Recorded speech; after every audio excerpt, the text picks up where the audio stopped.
Welcome back. नमस्कार दोस्तों, एक बार फिर से आप सभी का स्वागत है संस्कृत साहित्य में। और चैनल को सब्सक्राइब ज़रूर कीजिए और लाइक शेयर भी करते रहिए। आज हम लोग उत्तर प्रदेश राजर्षि टंडन मुक्त विश्वविद्यालय प्रयागराज, जिसको कि हम लोग हिंदी शॉर्टकट में क्या कहते हैं, UPRTOU, उत्तर प्रदेश राजर्षि टंडन ओपन यूनिवर्सिटी, वहीं कहाँ पे मुख्य शाखा इसका है, इलाहाबाद यानी प्रयागराज। तो उसके अलावा मतलब इसका हर ज़िले में, लगभग हर ज़िले में, और कई कई जो मुख्य मुख्य जो कॉलेज हैं हर ज़िले में, वहाँ पे इसका सेंटर ज़रूर रहता है। तो जो स्टडी सेंटर है बहुत जगह है, मेन सेंटर आपका इलाहाबाद में है। तो यह परीक्षाएं कराता है और डिस्टेंस लर्निंग में यह परीक्षाएं कराता है, और वहाँ से आप अपनी डिग्री ले सकते हैं। और जो भी इसमें जो पढ़ाई छोड़ चुके होते हैं या फिर जो रेगुलर नहीं कर पाते हैं किसी भी कारण से, वह यहाँ से डिग्री लेते हैं। तो हम आज बात करेंगे एकल विषय स्नातक कला प्रमाण पत्र की, जो कॉम्बिनेशन बनाने के लिए ज़्यादातर हिंदी के विद्यार्थी करते हैं, और यह संस्कृत का पेपर है। एकल विषय स्नातक कला प्रमाण पत्र कार्यक्रम संस्कृत विषय का है, जिसका कि program code subject code CSST है, और कोर्स कोड की बात की जाए तो CSST04 है, और ईयर की बात की जाए तो यह सेकेंड ईयर का होता है। यह भी याद रखिए। असाइनमेंट 30 नंबर का होता है। तो वहीं असाइनमेंट की हम बात करने जा रहे हैं। आप असाइनमेंट इस समय भी जो आप जिसका कि दिसंबर में और जनवरी में पेपर होगा, यही असाइनमेंट लिखना है। और इसके बाद 2025 का, जिसका मतलब कि जो जमा करेंगे मार्च अप्रैल में असाइनमेंट, उनके लिए भी यही असाइनमेंट है, जिनका पेपर कि जून में होगा। तो आई होप आपको समझ में आ गया होगा, दोनों का ये सेम है। मतलब इस बार जो परीक्षा दिसंबर में होगा, जो अभी असाइनमेंट जमा करेंगे आप लोग एक महीने के अंदर, सितंबर अक्टूबर तक, उसका भी असाइनमेंट सेम है। और जो जून 2025 में होगा उसका भी सेम है। जून 2025 वाले आपके मार्च और अप्रैल में जमा करेंगे। ठीक है, टेलीग्राम से जुड़ सकते हैं, जिसका लिंक डिस्क्रिप्शन बॉक्स में दिया गया है और कमेंट बॉक्स में भी। कोर्स का शीर्षक है वेद चयन कठोपनिषद और अनुवाद। मतलब कामा है सबके अंदर, वेद चयन कठोपनिषद अनुवाद। 30 नंबर का है, और 30 में जनरली बहुत ख़राब लिखें तब आपको 18-20 मिलेगा, नहीं तो जनरली सबको 22, 23, 24, 25 तो कह सकते हैं कि 25 के आसपास सबको मिल जाता है, यदि आप अच्छे से मन से लिखे हैं तो। 25 के आसपास मतलब 23 भी मिल सकता है, 26, 27 में मिल सकता है। ज़्यादातर वहीं देखा जाता है 23, 24, 25 यहीं विद्यार्थियों को मिलता है जो अच्छे से लिखते हैं। तो यह आपके परसेंटेज और बनाने में काफ़ी योगदान देते हैं। यदि थ्योरी आपका अच्छा नहीं गया, सिर्फ थ्योरी 70 नंबर का होगा, वहाँ पे थोड़ा बहुत नंबर कम भी हुआ, तो असाइनमेंट में नंबर इतने आ जाते हैं कि आप आसानी से 60% का जो सम्मानजनक स्कोर है उसको ज़रूर पार कर जाएंगे। और एक चीज़ और, 90% से ज़्यादा लोगों का 60% आसानी से आ जाता है। दूसरी चीज़ और, खासकर संस्कृत में बैक पेपर की भी कमी नहीं है। कम से कम 30-40% लोगों का एक विषय में, कम से कम एक विषय में तो ज़रूर बैक लग जाता है, ऐसा भी देखा गया है। तो ये सब बातें हमने बता दी। बाकी असाइनमेंट की शुरुआत करते हैं। दीर्घ उत्तरी प्रश्न नोट जरूर पढ़ लीजिए करें।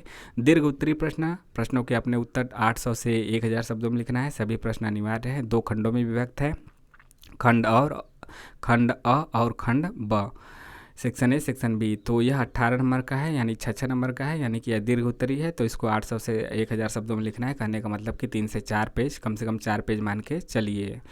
3 से 4 पेज, तीन से कम नहीं लिखना है। ठीक है, तो यहाँ पे निम्नलिखित में से किन्हीं 2 मंत्रों का हिंदी में अनुवाद कीजिए, पहला प्रश्न है। और इसमें क ख ग 3 दिया है। क ख ग तीनों में से कोई 2 करना है, चाहे आप क कीजिए, ख कीजिए या फिर ग कीजिए। 2 मंत्रों का अनुवाद करना है। यहाँ पे संदर्भ प्रसंग ये सब नहीं लिखना है, बस सीधे अनुवाद कर देना है हिंदी में या अंग्रेजी में। ऐसा बोला जाता है, कुछ नहीं बोला है तो संस्कृत दिया है तो आप हिंदी में अनुवाद कर दीजिएगा। अगला है प्रश्न संख्या 2, निम्नलिखित में से किन्हीं एक मंत्र का ससंदर्भ व्याख्या कीजिए। ससंदर्भ का मतलब संदर्भ, प्रसंग और व्याख्या। और व्याख्या के बाद भी हम लोग विशेष तौर पे कुछ पॉइंट रहता है तो उसको लिखते हैं कि कौन सा छंद प्रयुक्त हुआ, कौन सा अलंकार प्रयुक्त हुआ, और इसमें क्या खास विशेषताएं नहीं, वह सब भी लिखते हैं। तो किन्हीं एक मंत्र की व्याख्या यहाँ पे हमें करनी है संदर्भ सहित, और दिया है 3, क ख ग। तो तीनों में से चाहे यह वाला कीजिए, चाहे स्वर्ग लोके वाला कीजिए, या फिर न बितेन तर्पणियो मनुष्यों वाला कीजिए, 3 में से कोई एक। और जो तीसरा क्वेश्चन दिया गया है उसमें लिखा है कि विश्व देवा सूक्त का, सूक्ति है मतलब सूक्ति का सारांश अपने शब्दों में लिखना है। 6 नंबर का है तो इसमें लिख दीजिएगा इसका सारांश। यहाँ पे संदर्भ प्रसंग लिखने की ज़रूरत नहीं है क्योंकि बोला ही नहीं है, सीधे व्याख्या करना है। अब सेक्शन बी की तरफ बढ़ते हैं। हिंदी में खंड ब बोलते हैं, 12 अंक का यह है और यह 200 से 300 शब्दों में लिखना है। करने का मतलब 1 से 1.5 पेज। कितना? 1 से 1.5 पेज। प्रश्न संख्या 4 की तरफ बढ़ते हैं। किन्हीं 4 पदों पर व्याकरणात्मक टिप्पणी लिखें, जैसे कृतवः, रजंतम, तर्पणीय, उरुगाय। तो किन्हीं 4 पदों पे, तो 4 तो दिया ही है, 1 2 3 4, तो चारों पे हमें टिप्पणी लिखना है। क्वेश्चन 5 है, वेदांग किसे कहते हैं? वेदांगों पर संक्षिप्त प्रकाश डालिए। तो वेदांग को प्रकाश डालिए मतलब कि अपनो वेदांग के बारे में आपको लिखना है। किसे कहते हैं? परिभाषा, उसके बाद क्या क्या है, कहाँ से आया, कैसे आया, क्या योगदान है, तो वह सब लिखना है। क्वेश्चन नंबर 6 है, कठोपनिषद के वर्ण विषय पर संक्षेप में प्रकाश डालिए कि क्या है वर्ण विषय इसका। क्वेश्चन नंबर 7 यानी प्रश्न संख्या 7 है, ऋग्वेद का संक्षिप्त परिचय देना है। ऋग्वेद का संक्षिप्त परिचय आपको ऋग्वेद, अथर्ववेद, यजुर्वेद, सामवेद इन सबको भी पढ़ लेना चाहिए। खासकर ऋग्वेद सिलेबस में तो है ही और सबसे पुराना है, इसलिए यह पूछा जाता रहा है। बहुत से रिपीटेटिव क्वेश्चन होते हैं, इसलिए असाइनमेंट को अच्छे से अपने से ही लिखिएगा। यदि कोई दिक्कत नहीं है तो मतलब खाली नहीं तो कोई बात नहीं, खाली हैं तो अपने से ही लिखने की कोशिश कीजिएगा, क्योंकि लिखने के दौरान बहुत से क्वेश्चन आते हैं और लिखने का तरीका भी पता चलता है और बहुत सी चीज़ें याद भी हो जाती हैं कि कैसे लिखना था और क्या क्या लिखे थे। और एक चीज़ और भी होता है कि हमारी आदत भी हो जाती है, तो हम वहाँ पे अच्छा परफॉर्मेंस दे पाते हैं। क्वेश्चन नंबर 8 क्या है कि 8 की बात करें तो अनुवाद है। इसमें किन्हीं 4 वाक्यों का संस्कृत में अनुवाद करना है। दिया है 2 4 6 8, 8 दिया है, 8 में से 4 कोई करना है, 1 नंबर का है।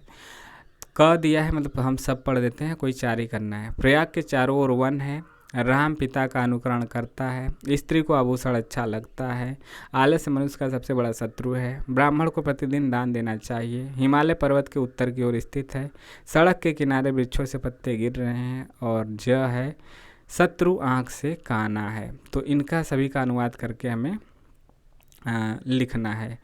तो यह आपके सामने रहा जो हमने बात की CSST 4 जो कि सेकेंड ईयर में आता है। एकल सब्जेक्ट UPRTU से एकल सब्जेक्ट में संस्कृत करना कॉम्बिनेशन बनाने के लिए हिंदी के विद्यार्थी करते हैं। जिनका ग्रेजुएशन में कॉम्बिनेशन नहीं है वह संस्कृत को एकल सब्जेक्ट रूप में करते हैं और अपना कॉम्बिनेशन बनाते हैं और यह डिग्री ऑल इंडिया हर जगह मान्य है। ठीक है, यह भी आपके मन में यदि भ्रांतियाँ हैं तो निकाल दीजिए। मिलते हैं नेक्स्ट वीडियो में। जय हिंद, जय भारत। लेकिन हाँ, आपका काम क्या है? चैनल को सब्सक्राइब, लाइक और शेयर करना। ठीक है, कमेंट के माध्यम से आप अपने सवाल सुझाव भी भेज सकते हैं। मिलते हैं नेक्स्ट वीडियो में। जय हिंद।